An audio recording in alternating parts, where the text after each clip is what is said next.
आज से 3 साल पहले मैं 10वीं क्लास के सेकंड टर्म के इम्तिहान दे रही थी। उस दिन हमारा आखिरी पेपर था। हम पेपर से जल्दी फ्री हो गए थे तो हमें एक शैतानी सूझी कि हम मरियम का बॉयफ्रेंड देखने जाते हैं। मरियम हमारी बहुत अच्छी दोस्त थी। छुट्टी के टाइम वो लड़का उसके रास्ते में आया करता था। हम उस दिन मरियम के साथ गए तो हमेशा की तरह वो लड़का बाइक पे आ रहा था। हम सब ने उसे पहली बार देखा था। उसके साथ उसका कज़न भी था, लेकिन मैंने सिर्फ उसके बॉयफ्रेंड को ही देखा था। उसके कज़न ने मुझे देखा तो उसने घर जाकर मरियम को मैसेज किया कि जो आखिर में लड़की खड़ी थी वो कौन थी। मरियम ने सब फ्रेंड से पूछा कि वो लड़की कौन थी। फिर मरियम की बहन ने आहिस्ता से बताया कि वो आयशा थी। मरियम और मैं बहुत अच्छी फ्रेंड्स थी। हम हर बात एक दूसरे से शेयर करते थे। मरियम मुझे बहुत अच्छी तरह जानती थी। उस लड़के ने मरियम से कहा कि अपनी फ्रेंड से मेरी दोस्ती करवाओ। मरियम ने दूसरे दिन मुझे कहा तो मैंने उसे साफ साफ इनकार कर दिया। मैंने उसे कहा कि मैं तुम्हारी हर बात मानने को तैयार हूँ, लेकिन ये बात हरगिज़ नहीं मान सकती। मगर वो लड़का मुसलसल मरियम के पीछे पड़ा रहा कि उसे कहो एक बार मुझसे बात कर ले, लेकिन मैंने उसे हर बार इनकार कर दिया क्योंकि ना हमारे घर का ये माहौल था और ना मैंने कभी सोचा था किसी लड़के के बारे में। एक दिन मैं मरियम के घर गई तो मरियम ने अपनी कसम देकर उस लड़के से मेरी बात करवाई। मरियम की कसम की वजह से मैंने उससे बात की। मैंने बस उस लड़के से सलाम किया, उसके अलावा मैंने उससे कोई बात नहीं की। फिर उसने मरियम से मेरा नंबर मांगा। मेरे पास अपना फ़ोन नहीं था।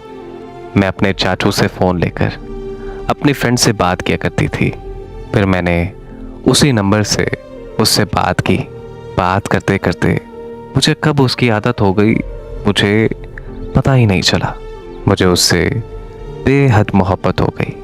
मेरी ज़िंदगी में वो पहला लड़का था जिससे मैंने इतनी मोहब्बत की। वो मेरा बहुत ख्याल रखता था, हर बात मानता था मेरी। यकीन जाने कि मुझे उससे बेइंतहा मोहब्बत हो गई थी और शायद वो भी मुझसे मोहब्बत करता था। मेरी सारी फ्रेंड्स को पता था हमारी मोहब्बत के बारे में।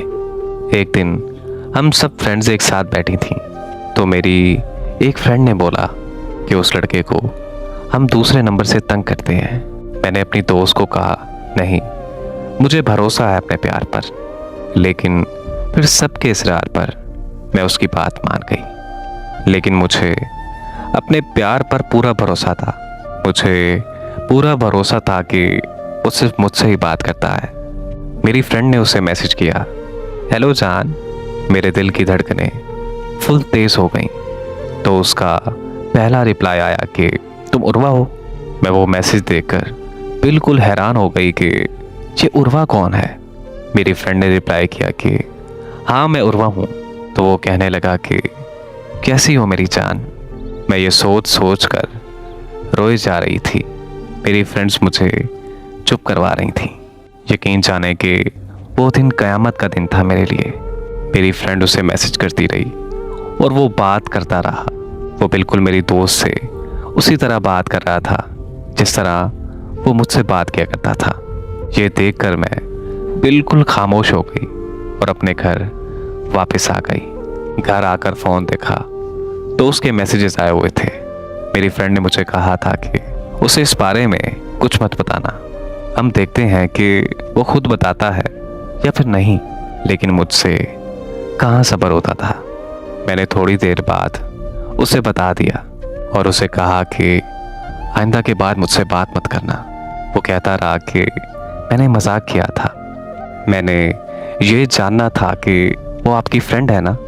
लेकिन मैंने उसे कोई जवाब नहीं दिया और उसी दिन अपना फ़ोन सेल कर दिया। और फिर मैं देखते ही देखते बहुत ज़्यादा बीमार पड़ गई। बहुत ज़्यादा रोती थी मैं। मेरे घर वाले मेरी वजह से बहुत ज़्यादा परेशान थे।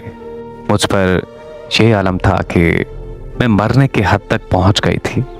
लेकिन मुझे बहुत अफसोस हुआ कि उसने मेरा हाल तक ना पूछा। मुझे उसकी बातें, उसकी खाई हुई कस्में बहुत याद आती थीं, और जो उसने मुझसे वादे किए थे वो भी मुझे बहुत याद आते थे। मैंने उसे अपना सब कुछ मान लिया था। मैंने ये कभी नहीं सोचा था कि हम दोनों एक दूसरे से दूर हो जाएंगे। मुझे ऐसा लगता था कि जैसे मेरा सब कुछ ख़त्म हो गया हो, जैसे मेरी ज़िंदगी की गाड़ी रुक गई हो। फिर मेरे चाचू ने मुझे एक फ़ोन ले दिया।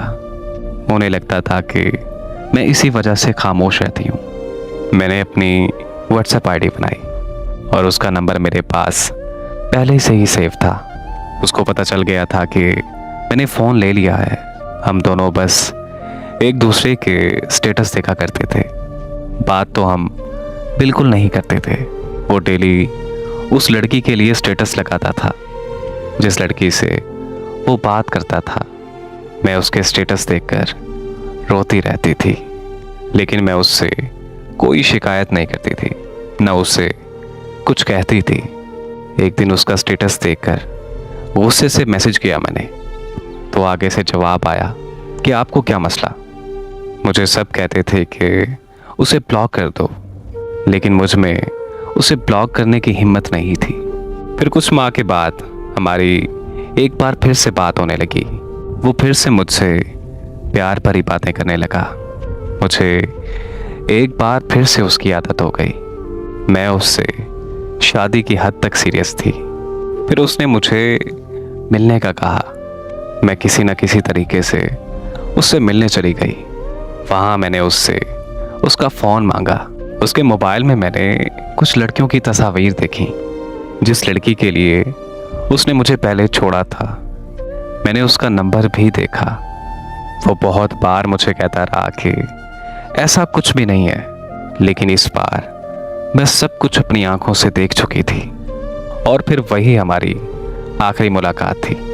घर जाकर मैंने उसे मैसेज किया कि आपने बिल्कुल भी अच्छा नहीं किया मेरे साथ। आप जानते भी थे कि मैं आपको कितना पसंद करती थी, लेकिन अपनी गलती मानने की बजाय मुझे उसने ब्लॉक कर दिया। फिर 4 माह के बाद उसने मुझे अनब्लॉक किया और उसने मुझे मैसेज किया। अब ये आलम है कि वो जितनी बार भी मैसेज करे, मुझ पर उसकी किसी बात का भी असर नहीं होता, और ना ही मुझे अब उसकी कोई परवाह है। उसने मेरा बहुत दिल तोड़ा है। अब मैंने ये सोचकर अपनी ज़िंदगी शुरू की है कि इंसान किसी के लिए मर नहीं जाता। मैंने अब अपना सब कुछ अपने अल्लाह पे छोड़ दिया है, और शायद अल्लाह पाक की इसी में कोई बेहतरी हो। बस मुझे अब ज़िंदगी में एक सबक मिल गया है कि मैंने अब ज़िंदगी में कभी भी किसी से मोहब्बत नहीं करनी।